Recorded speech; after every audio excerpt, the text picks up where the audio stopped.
Well, welcome everyone. We want to thank everyone for attending our first ever Thompson Hine RIA Merger Conference. We are ecstatic that we've had such a wonderful turnout, both in person and online. Despite the government shutdown, thousands of canceled classes, I think we've adapted pretty well. So we're excited to have everybody here. Let me introduce myself first. My name is Ernie Badway, and I'm a partner in the Thompson Hine Business Litigation and Investment Management Groups. And my practice is primarily representing people in the financial services industry, such as registered investment advisors. And we are wonderful panels today. We're going to have 3 panels. And we're just so happy that everybody could be here in our New York office. And we want to welcome everyone here today. Our program is designed frankly, to discuss. It's really an interactive program. We want you to tell us about what you're seeing literally on the front lines. We want you to ask questions. We want you to tell us the predicaments that you see. Of course, please change the names to protect the innocent, as they like to say, and everything. But that's the purpose of this conference here today. It's not for us to talk at you, but to talk with you. And what we want to be able to provide is sort of an outline in our 3 programs today about the compliance and regulatory issues that RIAs are facing in this very unsettled time in the industry, as you all know, as well as essentially, for lack of a better term, and I know you're probably all tired of hearing this, but succession planning. It's a good news and bad news. And one of the reasons why we wanted to have this conference was because we get a lot of questions from our clients about, and also people who are not our clients, but who we have business relationships with, who they're in great shape. You know, when I first started practicing let me back up a little bit. When I first started practicing about 30 years ago, not as old as Mark, but you know, okay, I can say that to him because, you know, it's fun. But when I first started practicing, if you made it to 50 years old in the securities industry, you were an old timer. You were a dinosaur, literally a dinosaur, because it was a youthful business.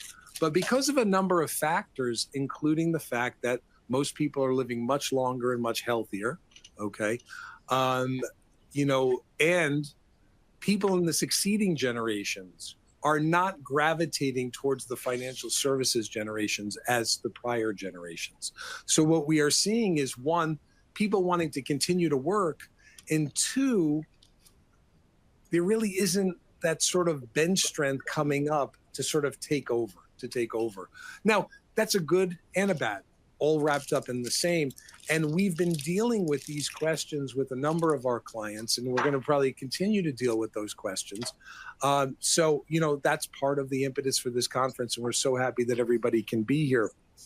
Now, I want everybody to know, just from technical issues, okay, we're going to have some wonderful speakers. Our partners and colleagues in different offices, Daniel, Filstrup, and Shelby Harvey, will be joining us by Zoom. I will say this to you. They were supposed to be here in person, but unfortunately, when they're sitting on tarmacs and their flights get canceled 6 times, you know, you just got to throw up your hands and, you know, come up with an alternative plan. So, but they're going to be here. And just as importantly, if we don't answer your questions, or if you have an issue that you want to talk about, our people here at Thompson Hine are always willing and able to talk for 5 minutes. It's been my cardinal rule ever since I went into the private sector and practiced. That is, we don't charge for every 5-minute phone call. If you have a question, pick up the phone and call. I know lawyers get accused of that all the time. You know, that's why we're here. You know, we service your industry, and we want to know just as much as, you know, representing you. And, you know, if it ultimately results in a representation, wonderful. If it doesn't, we've made a great friend and a contact, and we're always going to be there. So please, please, please, no shyness. know anything like that, just jump in and ask any questions or have any comments. And that includes all the people online. We have a wonderful tech person here today, Scott, and we're very happy about his presence, and he's a guru, and he'll be able to take care of all that stuff. Now, without further ado, I want to introduce my partner and my friend, Marc Minor. Marc has extensive experience. I'm going to let him talk about his own bio, and he will introduce his panel. And we are just happy, again, for everybody to be here, and I hope you have a wonderful time. Marc, turn it over to you. Oh, well, actually, one thing. We will be providing you, at the end of the presentation, we'll be emailing it to you, a copy of the PowerPoint presentation. So you will have that. Okay. Sorry, Marc. Go ahead. Thank you very much, Ernie. Excited to be a moderator for this first panel today. See some old friends in the audience, and for those that haven't met yet today, I look forward to meeting you. I guess I am an old war horse, Ernie, but never too old to meet new friends, and excited to have a group here interested to discuss the issues that are important to what you are doing, and maybe to hear something from the front lines. I can't reiterate enough, as Ernie said, we hope that this will be an iterative process, and what's coming from the front lines is also coming from some of you in the audience. We have a great panel for this first panel. They all happen to be individuals who have come to us at the firm rather recently. We consider that a tremendous advantage because they bring a diversity of thought and ideas. Sometimes in our own roles and positions, we can get kind of stale and used to certain things. And so people that bring perspectives from the front line and bigger and a different perspective to help us tackle the things is what we're all looking for. Just a few moments on me. My name is Marc Minor. I have been with the firm going on 6 years now. I'm in the investment management and business litigation groups of Thompson Hine. I come to the firm by way of having my own regulatory consulting practice for 8 years. Before that, where I served as outsourced general counsel or chief compliance officer to broker dealers, investment advisors, and asset managers. Prior to that, I was the securities administrator for the state of New York. And prior to that, the securities administrator of the state of New Jersey. I've done capital markets regulatory work in-house for the New York Stock Exchange and FINRA. And before that, garden variety prosecutor and criminal defense. So I spend about 30% of my time helping broker dealers, investment advisors, and asset managers, various types of funds, avoid the unfortunate regulatory gates of the alphabet soup of regulators. But if those issues should come, then I handle those matters vertically, along with some of my able partners here in New York that you'll hear from today. I'll give everybody an opportunity to do a brief introduction. Sure. Thanks, Marc. So my name is Kimberly Pack. I have been with Thompson Hine for about 9 months. I've been a career in-house lawyer and compliance professional. I sit in our Chicago office, so I made it in today because I came last week, so I had that foresight.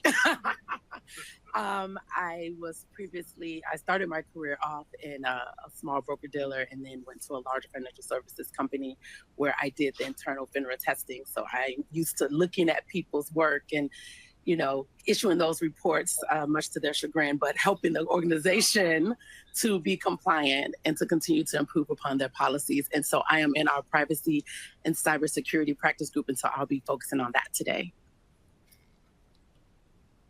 Thanks, Kim. So my name is Saher Hamideh. I'm actually coming from Los Angeles, so I'm sort of the West Coast representative on the investment management team. My whole career has been in the investment management realm, mostly in-house in different capacities. So I started at a larger firm in DC and subsequently went in-house for about 20 years, give or take.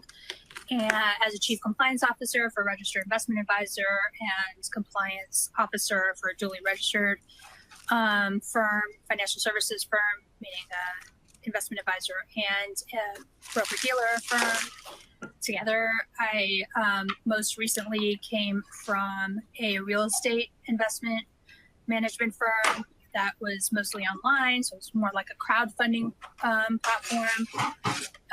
So always have been in the investment management role, mostly in-house in just different capacities. And joining us remotely, but certainly not last in our hearts, Daniel. Thank you, Mark. So I'm Daniel Filstrup. I am counsel in our investment management group, also located in Chicago, but I did not have the same foresight that Kimberly had. So didn't make it into New York, but I'm happy to be able to join virtually. My practice focuses on both private and registered funds, both from a fund formation perspective as well as from a regulatory perspective. I also advise clients on a wide range of digital assets related matters. Thank you, Daniel. So just a little bit to tell you what we're going to tell you. This first panel on compliance and transition, succession planning, exams, broker-dealer boundaries, and cybersecurity.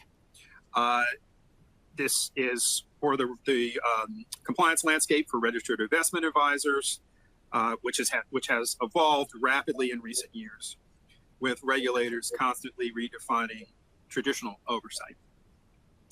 Today's firms are navigating heightened SEC examinations, new succession planning requirements, increasing blurred lines between advisory and broker-dealer functions, and a growing array of business litigation and investment management practice groups, and also cybersecurity and data risk protection issues.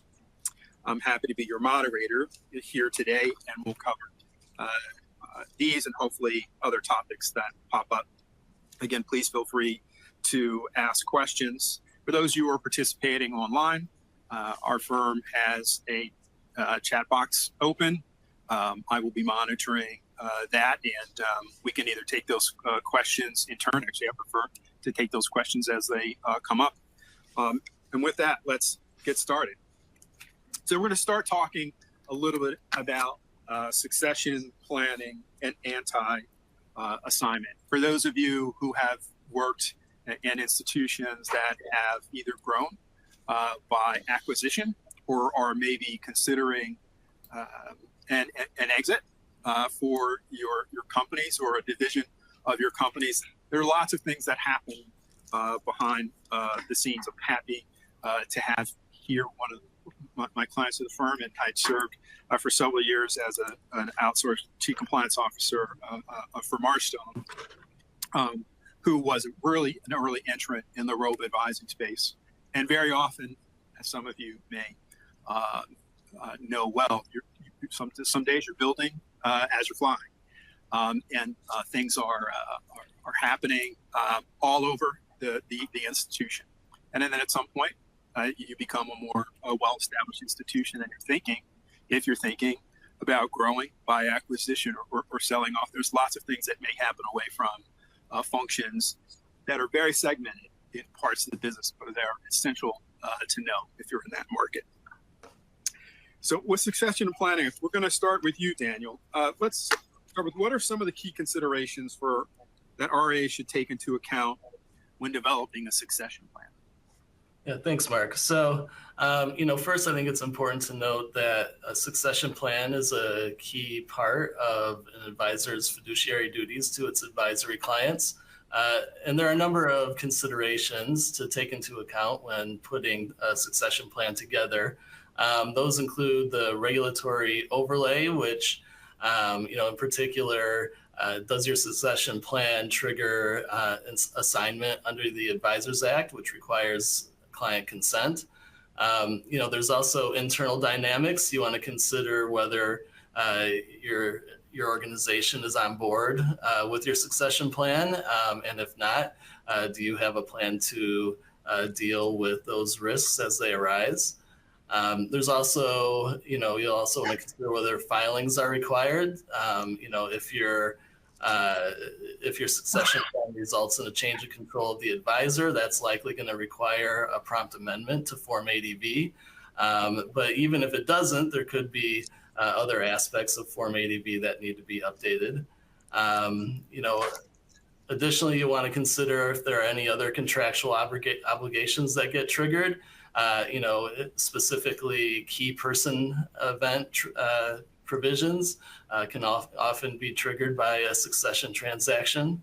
And then you want to also think about the effect of the succession plan on any asset manager mergers or investments that might be in the pipeline, because the succession plan is going to be a key diligence point that a prospective investor is going to look at. Well, you said a mouthful. Let's talk a little bit about the client consent portion. We've probably both been a part of some planned successions, and you go back and look at the documents that talk about whether or not there is some affirmative consent or negative consent, and maybe confusion about the requirements. What do you look to first in trying to figure out what the obligations are of a company who's in that situation? Yeah, so taking a step back, as most of our attendees probably know, the Advisors Act requires that advisory agreements have a provision that requires client consent for any assignment as defined under the Advisors Act. Assignment under the Advisors Act includes change of control. But this can come up in maybe non-obvious scenarios. So for example,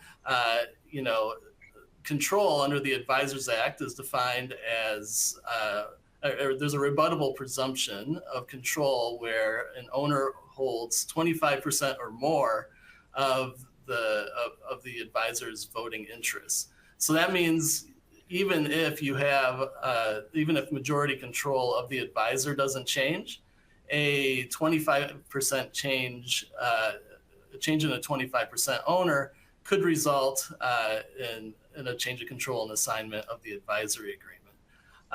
And this can happen whether an advisor, whether an owner that is at the 25% level drops below the 25% level, or it could happen when a new investor comes in and acquires a stake that's above the 25% level.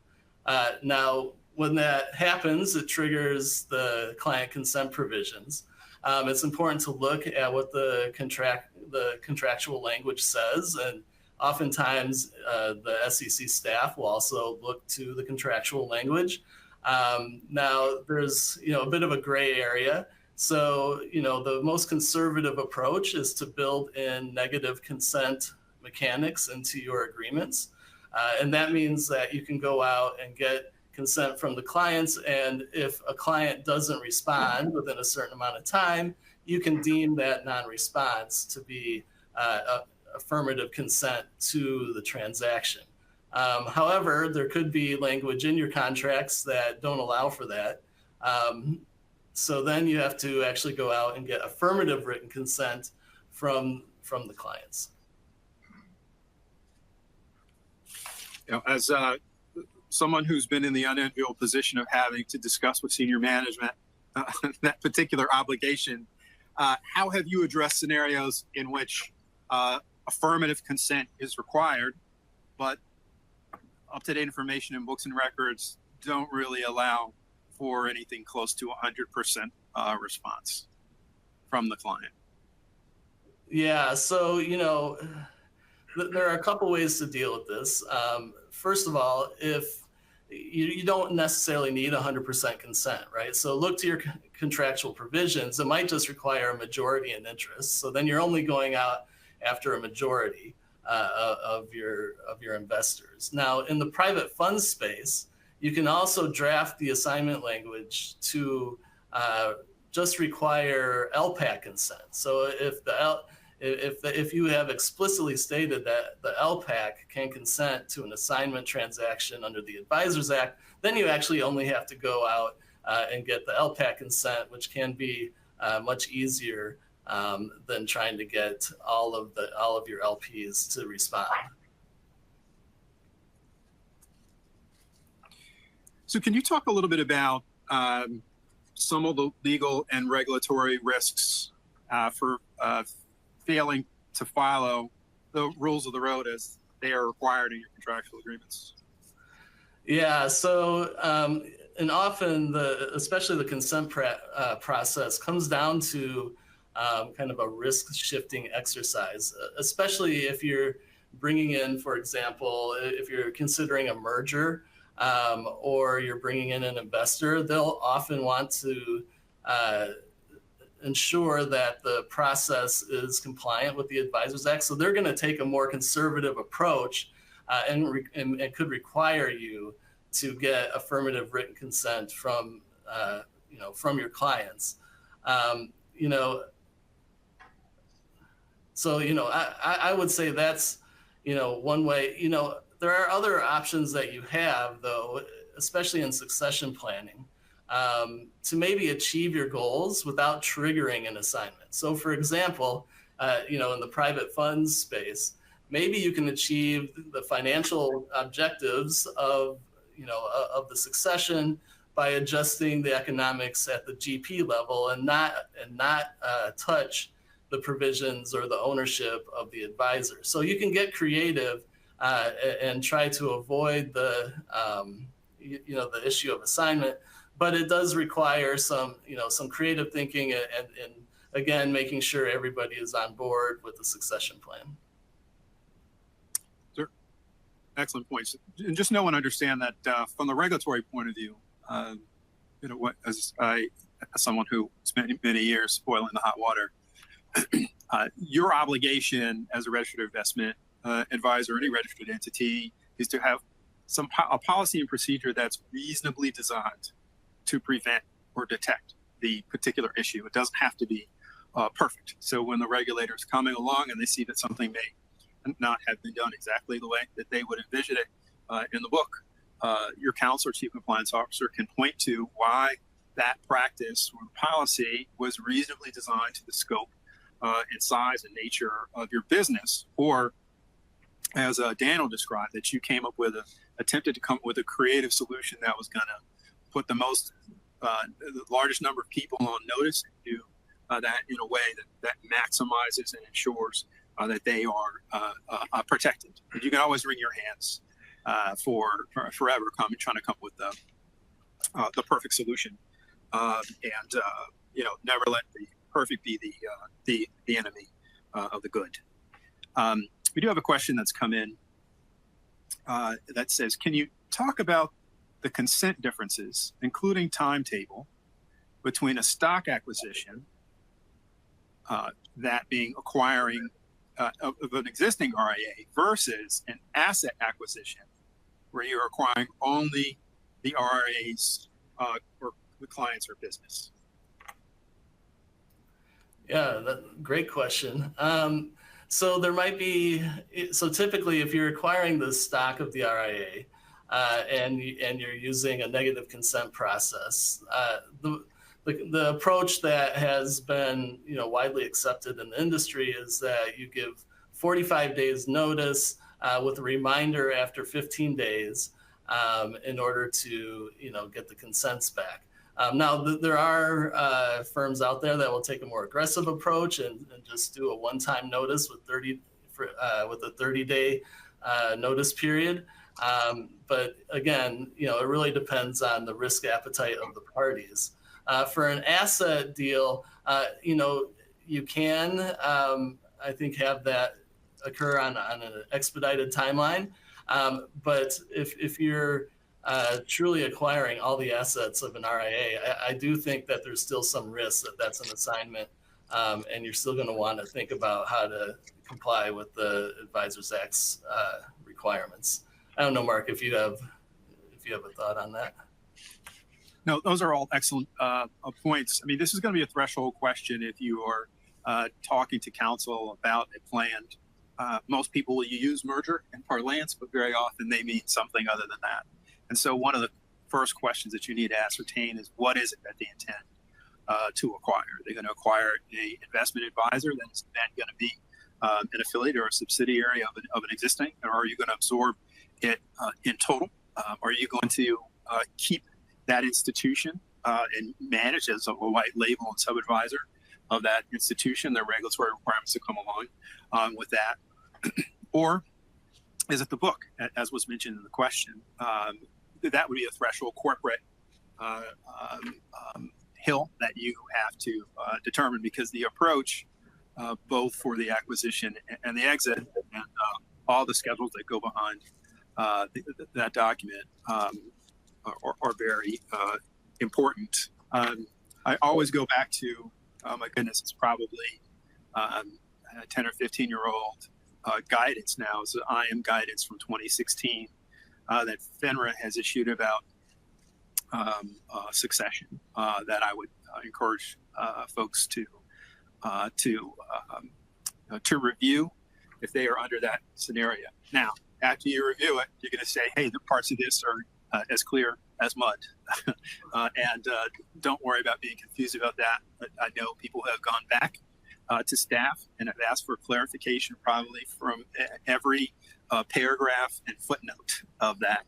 And they have been encouraged since then to do some updated guidance, which they have refused to do. What that has created is a series of no action letters that the SEC and FINRA have issued. Of course, those no action letters come with a very specific language at the beginning, and to say that this no action is only satisfies this very fact specific scenario before us, and you may not necessarily rely on its utility. But those who have practiced in the area have seen enough to say this looks a lot like this particular or that particular or no action. Is there some applicability that we can get from that? And Mark, just one point of clarification, in case there's some confusion. Even if that's not a change of control of the advisor, that, you know, if you acquire the advisory agreements of an existing advisor, that's a traditional assignment of the advisory agreement. So you're still triggering the assignment provisions if you're just acquiring the book, so to speak. Excellent point. Excellent point. Well, if anybody had any other comments on that, or we can go on to our next section. Thank you, Daniel. So next, we'd like to cover a little bit about what happens in the examination process. Both SEC examination issues writ large, and particularly fee scrutiny, which seems to have some perennial effects. One of the questions that we'll always get is, in a change of administration, which types of things are emphasized and de-emphasized in different administrations. And it appears that there continues to be an intense interest in fee, treatment of fee, disclosure of fees in this current administration, and state securities regulators, which may take on their own view, even in the retreat of other federal actors. So,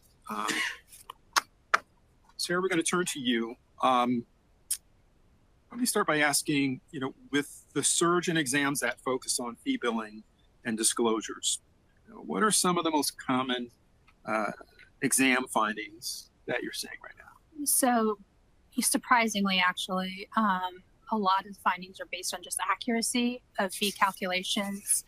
It's quite shocking how many smaller firms, you know, don't have their fee calculations automated, and so a lot of it is done manually.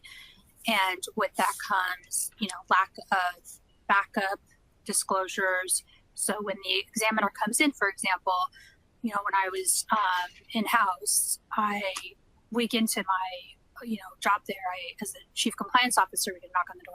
The SEC's examining, you know, surprise examination, and I would say that out of 180 requests that we had for production, almost, you know, 35 to 40% were just focused on fees. So I think that that has been and always will be, I think, the most significant, you know, interest for the SEC when they do come in. So yes, so fees, I would say the accuracy of calculations. I would also say backup documentation.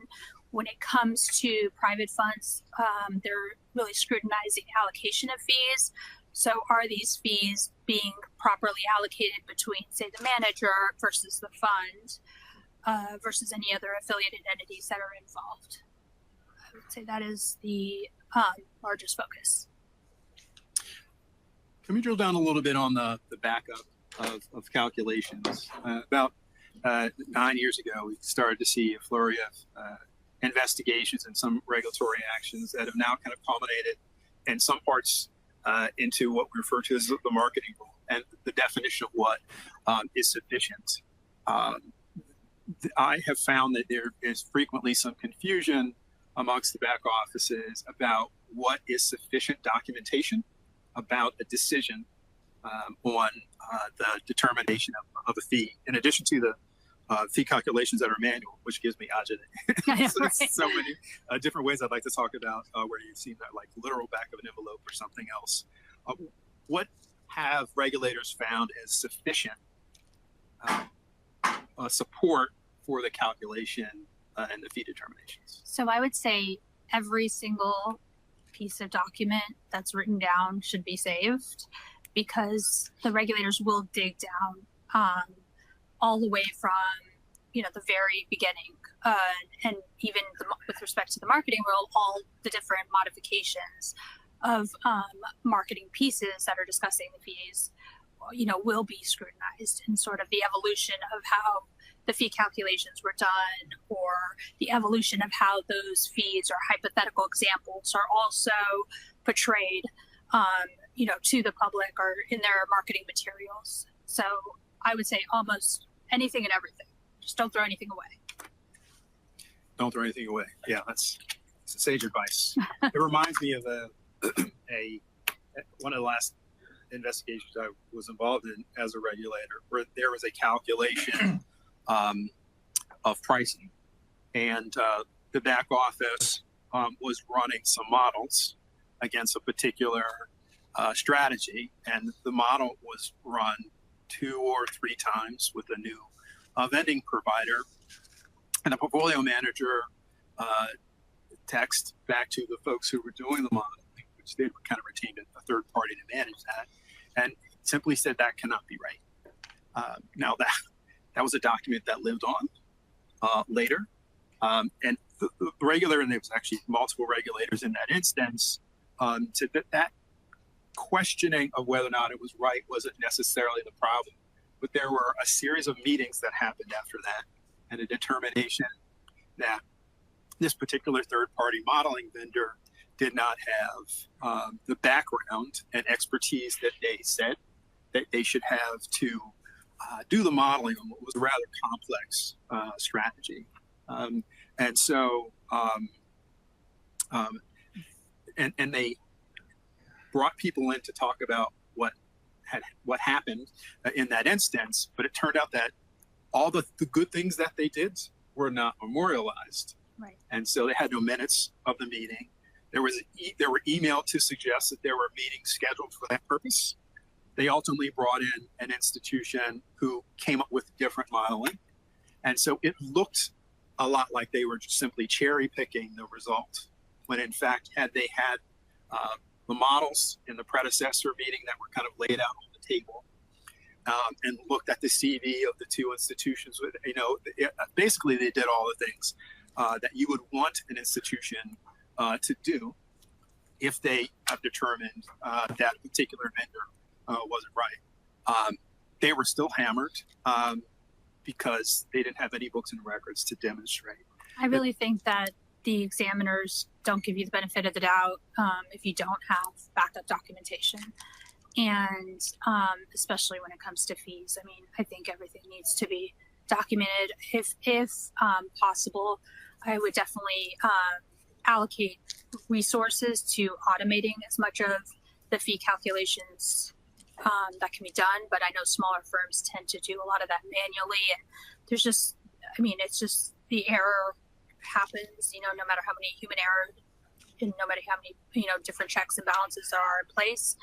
and then just takes one incident of one minor fee calculation error to cause, just a flurry of issues. So I think fees, if you can allocate funds towards automation of fees and fee calculations, and I think that really puts the SEC at ease immediately, and you kind of can check that box off and move on to the next topic. Yes. I have a question about that because I'm automated now. I've been for a few years, but prior to that, I just had an invoice where I said what the fee was, and then I literally put the calculation on the invoice, which is included on the quarterly review. That's documentation, correct? Absolutely. If you put the calculation on the I'd invoice, say you're multiplying this market value times this. Okay, got it. And I don't even think that details needed to be put on the actual invoice, as long as as long as the backup is there. And so I think the focus is like, when we come to disclosures and transparency of fee calculations, is just, even having a summary page of the different fees. But then, if the investor comes and asks for additional details, all of that is laid out somewhere that can be then provided. So RIAs don't do that? You'd be surprised. Yes. So as a follow-up to the question,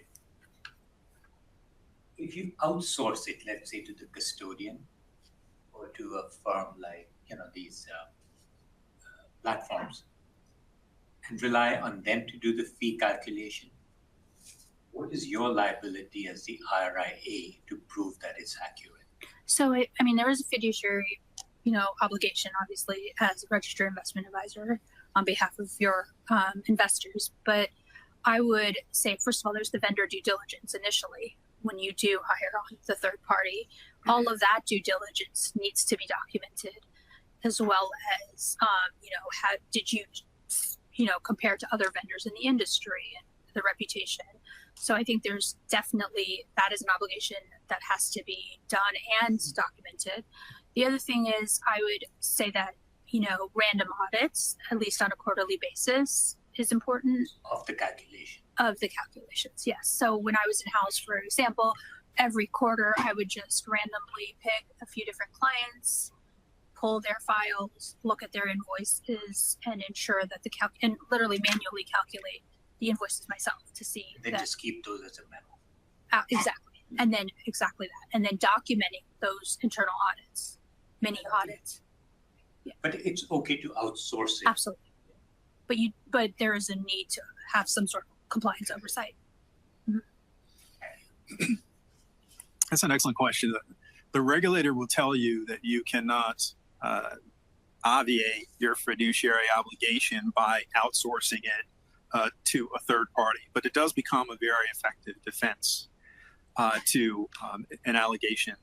And certainly where it often happens that in some dispute that there is a third party or an outside party that files an action on behalf of an investor or someone, then you can look to contractual provisions in which the third party vendor inoculates you against the liability. And so there's still value in that. I'd say that there are also additional protections for hiring a third party, because a private litigant is more likely to attack a negligence or gross negligence, where they will assert that the individual who was responsible didn't have the sophistication or expertise, and where you enlist a third party to help you with that, it helps very much in beating back that type of that assertion. Do you have another question? Okay. So I guess a follow-up. So since most of the people here would be having fees on asset based market assets, what level of accuracy do the regulators look for? $1, cent, $100? 100% accuracy. Yeah, I would say that. Yeah. But someone could price a market at 9 a.m. versus someone prices at 3:15. Right. But all of what is considered a significant deviation? I would. Markets don't close at the same price all the time. So let me add a kind of a complicating feature in there. The regulators do take into account the nature of the asset.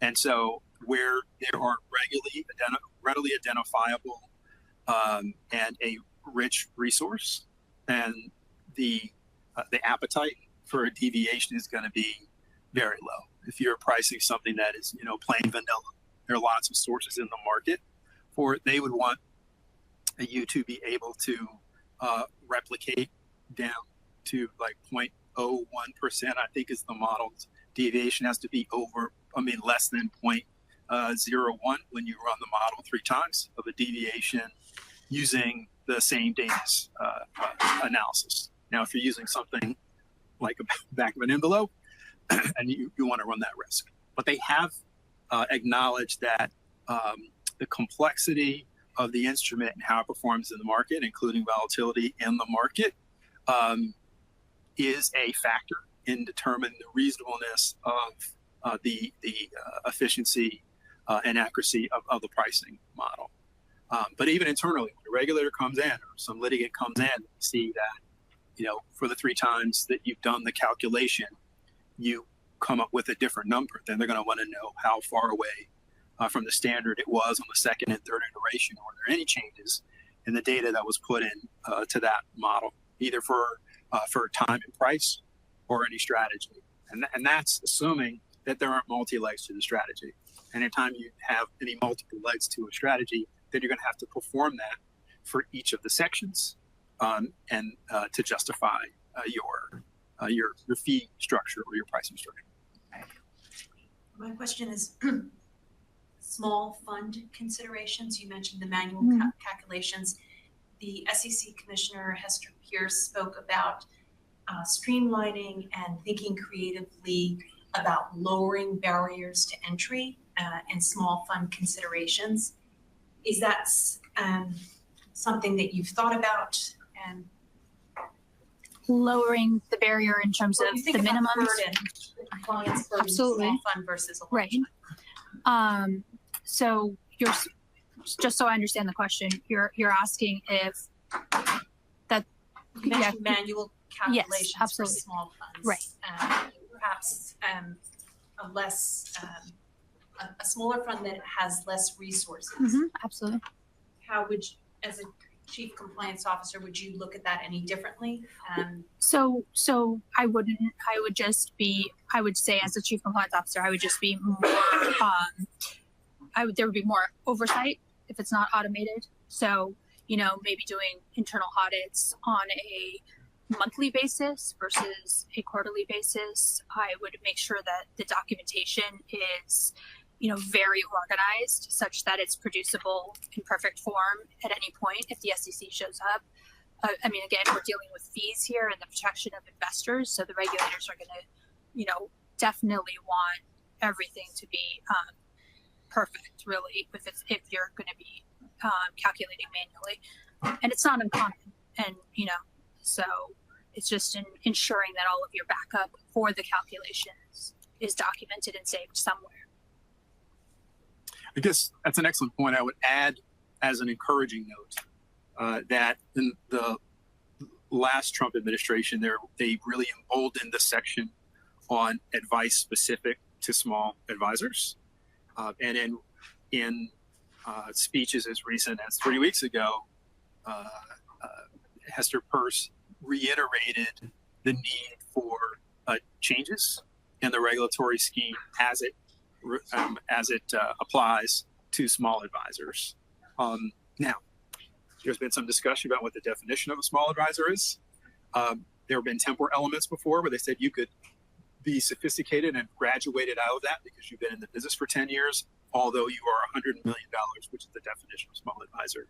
And assets under management, there have been approaches where they've put a dollar valuation on that.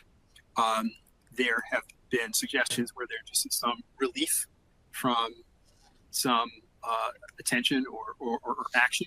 But I think the upshot is that the current administration seems very exercised on revisiting some barriers to entry and some, I don't know, I wouldn't say exemptions from action, but consequences of a failure to be 100% accurate or as timely in the reporting as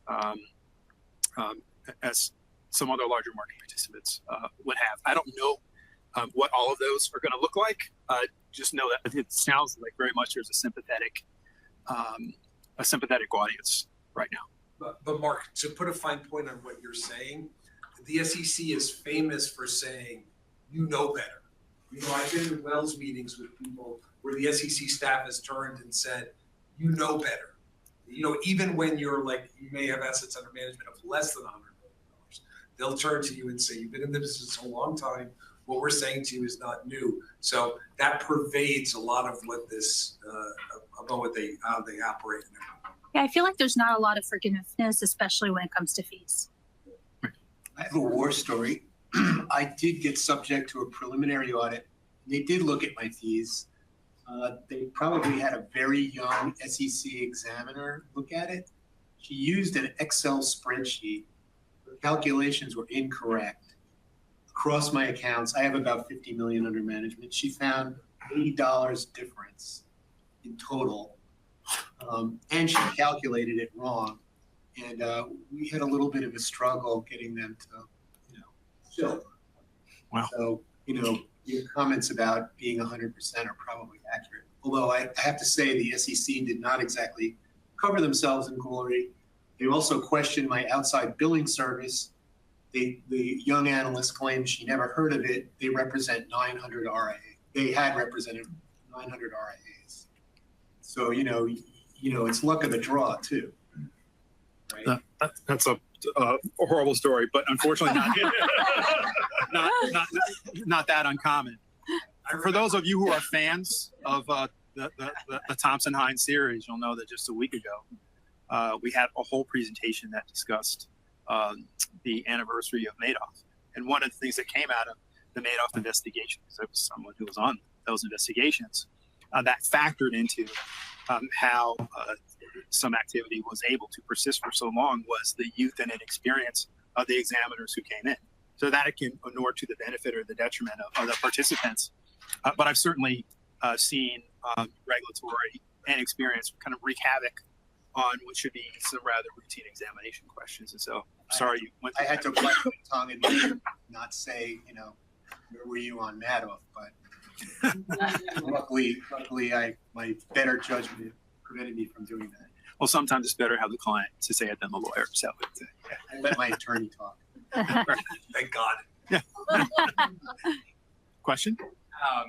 Thanks for being here, guys. I just want to highlight your comment on using technology too.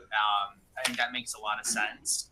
But I think too that as cumbersome as it might be, having someone just checking every invoice too, like I know it's annoying, it's kind of a pain. I've seen some firms do like junior advisors, I've seen back office. And I think just clients in general have more questions about fees. They want to understand, if they especially come from wirehouse, broker dealer, they really want to understand, like, what am I being charged? And if your junior advisors are checking the calcs, clients in Florida in the winter, like we didn't have the right address change, that wasn't added, or we opened a new account, but it's a cash reserve, we're not billing on it, or like the pro rata calc for IRAs is wrong. Like these things, the software, as good as software can be, it's going to miss stuff, right? And it's going to streamline things, but I think that there can be a benefit having someone still look at every single voice. So like if you were in-house CCO, you're doing your check, you're not going to see any issues in that case, and then documenting can be good because client might call and be like, walk me through this invoice. And if you're going to post an invoice to your client portal, who's checked to see when they last logged on to the portal? They probably haven't logged on, right? And so do they even see it? And there's a difference between like what's regulatorily required and what like is a good experience for the client. Absolutely. And so, one of the things that I implemented was, just obviously a fee summary sheet of what needs to be provided to a client, but then also, sophisticated clients do pick up the phone and call and ask for more detail. And, having something already drawn up that they can just share with the client, I think has been very helpful. Again, it comes back down to transparency, just being very transparent. Before we move on from this topic, is there anything that you have seen unique to institutions that are duly registered BDIA, where some compliance or regulatory questions kind of fall through the cracks, where that obligation belongs in, and how do you Yes. control for that? So I was at Beller Investment Advisors, which is, they have a affiliated broker dealer, and it's a high net worth registered investment advisor. And, it was the two of us managing the compliance for both the broker dealer and the RIA. I would say that organization is key when you have a duly registered firm, because you have FINRA that you have to speak to, and then you also have the SEC. And although a lot of the regulatory rules overlap, or fiduciary duties under the RIA rules versus best interest under the FINRA rules are very similar. When the regulators are coming in, they are specifically looking to see that both paths are separately organized. If it's a smaller firm and you do have one compliance or two compliance officers who oversee the whole, both sex, just making sure that when the officer's wearing their RIA hat, that's being documented as the RIA work versus the BD. So I think a lot of it is just really documentation, clarity, systems in place, continuous auditing and monitoring, and that's what I would say. Yeah. In terms, it's more often than not, firms they are messy in some ways when it comes to duly registered firms, because it's hard. There is a lot of overlap. So. Thank you. And especially when there's a client, in terms of, are you charging fees because the client's interested, or is this a broker dealer client because the client's interested in just purchasing a product or investing in a product, or is this ongoing investment advice in which they would fall under the registered investment advisor umbrella? Thank you. And those are very important. We're coming up on probably almost 20 years now after the SEC announced that it's generally disfavored to have dual hatting of your chief compliance officer and your general counsel position. Now, with lots of small institutions, it becomes a necessary evil, but you really need to know when you have one hat on and when you have another, and that you are documenting when you're acting as one or the other, and at least could have outside counsel weigh in on the questions that are uniquely something that fit into the general counsel or legal sphere. And one thing I just wanted to quickly note is that when you are doing these mini audits in-house, it's okay if there are violations, and those need to be documented. Actually, I remember an examiner coming in and he said, if we ask for a violation log and there isn't one, or there's nothing on the violation log, then we know this is not a firm that's compliant automatically, because no firm is perfect. I think it's more about the culture of compliance. Right. And if you had an exam, you'll know that it's almost impossible to come out of it without some deficiency for you to work on the next time and do better. Well, Ernie's point about when you know better, you need to do better, made me immediately think of where I get that question most. One of the places I get them most of the past couple of years, and that's with cyber. So it's a perfect time to turn to Kimberly to talk about this topic. There are so frequently these issues with respect to integrity of data that's become its own subspecialty. So on the issue of cybersecurity and privacy and vendor risk, Kimberly, what are the minimum standards that you believe RIAs, regardless of size, should now meet? Very, very, very minimum is to have the written policies and procedures. Everyone should have at minimum an incident response plan. And these plans, sometimes I've seen it where they purchase them, they don't update them at all. That does not work. When you open it up and it still has fill in the blank and you still haven't filled in the blank, does not work. When you have an incident response plan that you never look at again, when you treat it as a one and done, and maybe you did fill it out completely 5 years ago, none of those people work there anymore, they have different titles. So one of the things is to really be diligent around not only just having the documentation, but refreshing it, looking at it. Is it appropriate? Are the right people in there, the right contacts? So that's super important, just having that plan. And then I think people should go through the plan. I think, I think one of the things that happens is we're too small, and these threat actors are equal opportunity in like the realest sense. They are looking for vulnerabilities across every industry, every side. They're going after municipalities, big companies, and they are very diligent around finding vulnerabilities. And we all, even if you're small, you have a network, you have email, they get in through Microsoft, they get in a lot of different ways. And so we all have to be really diligent. So having the plan, going through the plan, updating the plan, doing the tabletop, even if it's small, even if it's you and the secretary, right? Or like, it really is helpful to know what the plans are. I think also assessing your risks, right? What are your risks? What's your, what do you have? Are you going to be insured or not insured? I know single person RIAs that do get cyber insurance. Some organizations don't, and you should know why you have that. You should know what your money looks like if you were to have incidents. What would that look like for you to be able to pay, for you to be able to send out breach notifications? What would that look like? And whether you should try to pursue cyber insurance. And cyber insurance is a big decision. And so I understand those who are self-insured, because you're going to pay for it. Someone's going to pay for the things that need to happen. So some people are like, I don't have insurance. You're self-insured, because when it goes down, you will be paying for these things yourself, and you'll have to find that money. But the big thing about cyber insurance now is that the insurance companies have a lot of data. They have a lot of, how insurance companies operate. They mitigate risk. They don't want to pay them out. And when they are and they do pay out on cyber insurance. So when you get it, it's because you have proven a lot to them. So if you don't have good data hygiene, if you don't have written policies and procedures, it would be very difficult for you to actually procure insurance in this space. And so that's one of the things that I have noticed with those entities that are insured. They have better practices around written procedures, tabletops. They have better risk mitigation plans and strategies, because that is required for you to get insurance these days. And you have to keep it up, because these policies are only for a year. There are no multi-year cyber insurance policies. And so that means every year you would be going back and restarting that you do have this good hygiene, that you do have these good practices in place. So I think, again, the plans are good. Doing tabletop exercises, and just being prepared. And then internally, I think one of the biggest things is you being your own threat actors. How do you do passwords? There are still some entities that share passwords. There's still entities that might not want to pay for multiple licenses for certain things. Like, there's a lot of reasons why people might do that.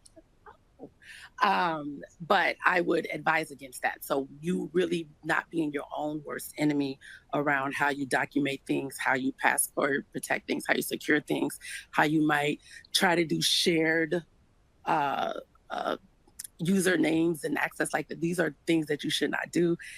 We should make them as strong as possible.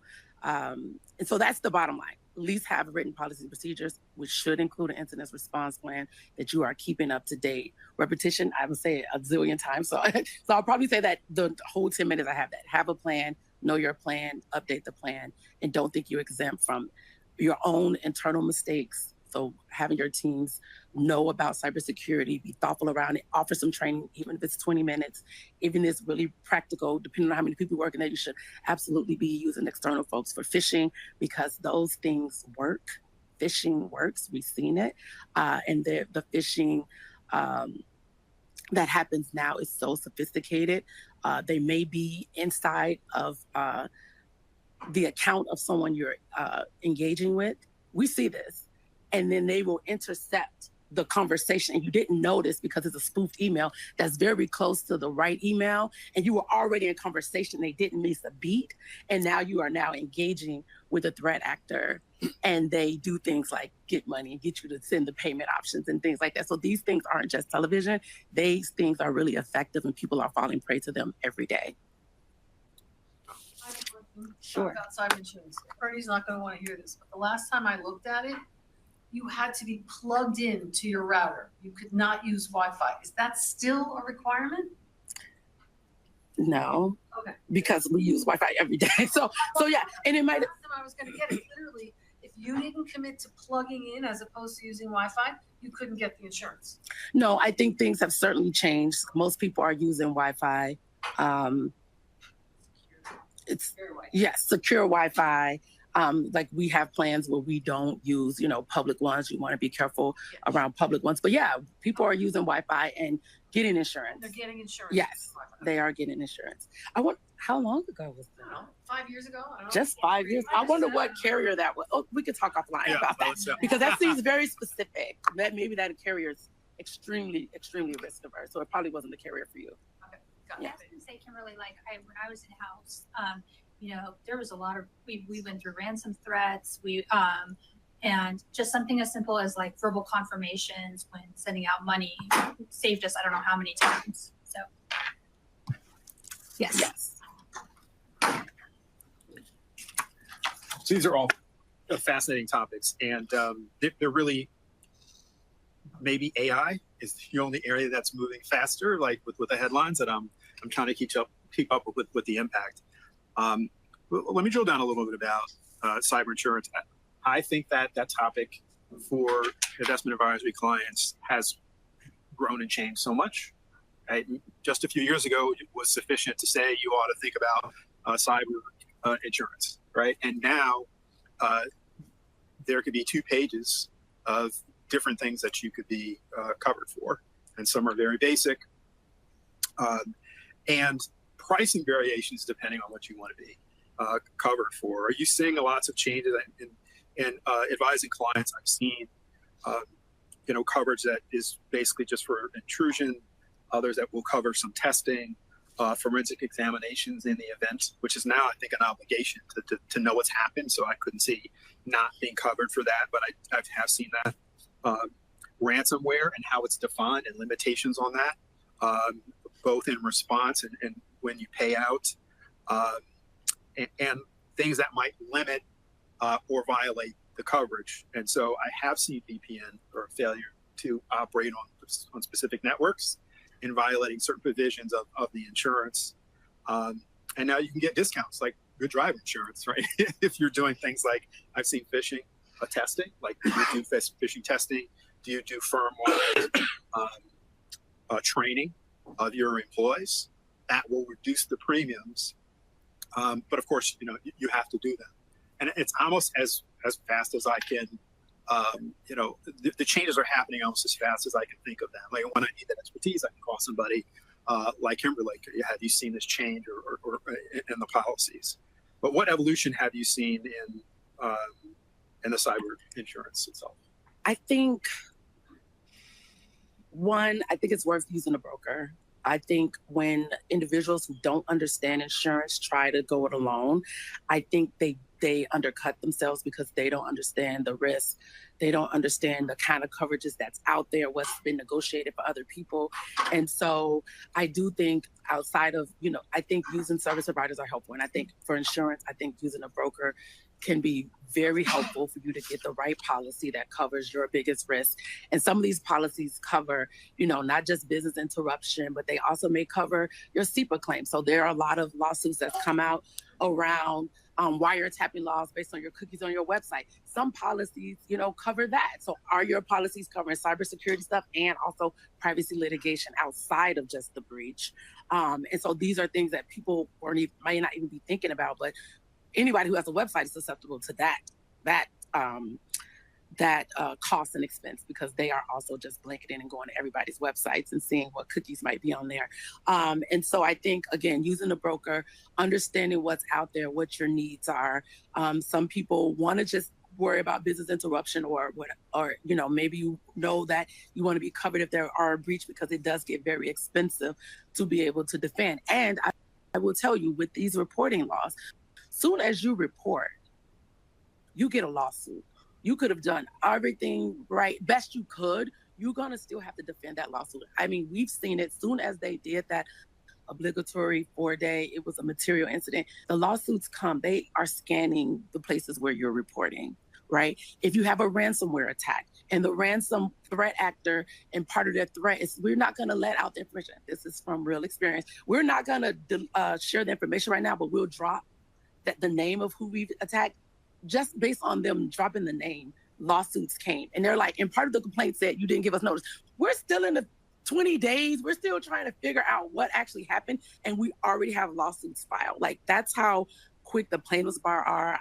They are monitoring not only filings, but also the web things where threat actors speak and talk and make announcements. So they are tracing and tracking those things too. And as soon as an entity's name is dropped, those actions start happening. So I think using a broker, understanding what's out there, and getting it really tailored for your risk and your risk appetite, I think is really key. I think we could probably do a whole separate panel on responding to incidents. So I see we're coming up on time. Yeah, we are. Yeah. So let me just close this out by giving each of you an opportunity to say maybe one thing that you might think is a regulatory or enforcement item that RIA should be looking for. This is our crystal ball moment. I'll start with you, Daniel. Great. So, one thing that I think is really critical is AI. And I think we're seeing increased implementation of AI tools in investment advisor operations.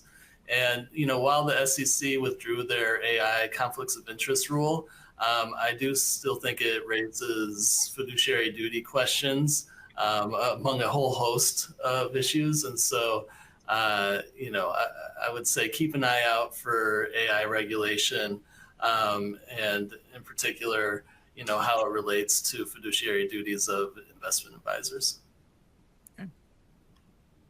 Okay. So just going back to cyber really quickly, I was going to say the one thing that we did in-house, implemented everywhere I went, was to hire third parties to do penetration testing, because I think that has been really helpful when it comes to not only just ensuring that the firm is protected, but also for regulatory purposes and visibility. And so I'm going to leave it with that, since that was my one point. Yeah, and not to just keep harping on insurance, but it's very helpful. They do have some services. So once you have it, there are some preventative services and practice. So there's other things you can use outside of just incident response that's included in that. For me, as I said 5 times already, is the policies and procedures written and up to date. And then that third-party vendor management. Third parties are a big source of cybersecurity issues, particularly around business interruption. When they go down, what's the impact on you? If all of your data is in this one tool, this one software, if something goes down, what happens? So just being thoughtful around your third party and vendor risk management as well. Thank you. Well, in case you weren't frightened enough, for those of you who are responsible for cyber, just know that within the past week, there was an attack by an organization called CLOP. And there were enough breadcrumbs in there for intrepid investigators to figure out who was responsible or behind it, just based on tracing the trail of IP addresses. So when a regulator comes, they're going to say you should have known, and you should have done better.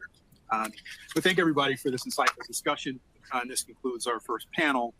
Are there any other questions before we move on? Okay. Don't worry, there's going to be a lot of opportunity. We're going to have a little networking session and everything, and Kimberly and Saher are going to be here. Please, just want to thank all 3 of you, Marc, Kimberly, and Saher. It's funny, when Kimberly was talking about all these things that one needs to do, it reminded me of how much I actually love biometrics as a way of doing it. But of course, this weekend on one of the cable channels, they did their James Bond marathon. And I came across, I think it was called GoldenEye, where that biometrics may have a little problem. And any James Bond fan knows what that scene was when you don't want to use that. But that being said, thanks so much to this panel. And if we could get the other panel to come up. I know, Marc, you're just switching down. And don't worry, we're all going to be here. So if you have any questions that you want to ask, please do so.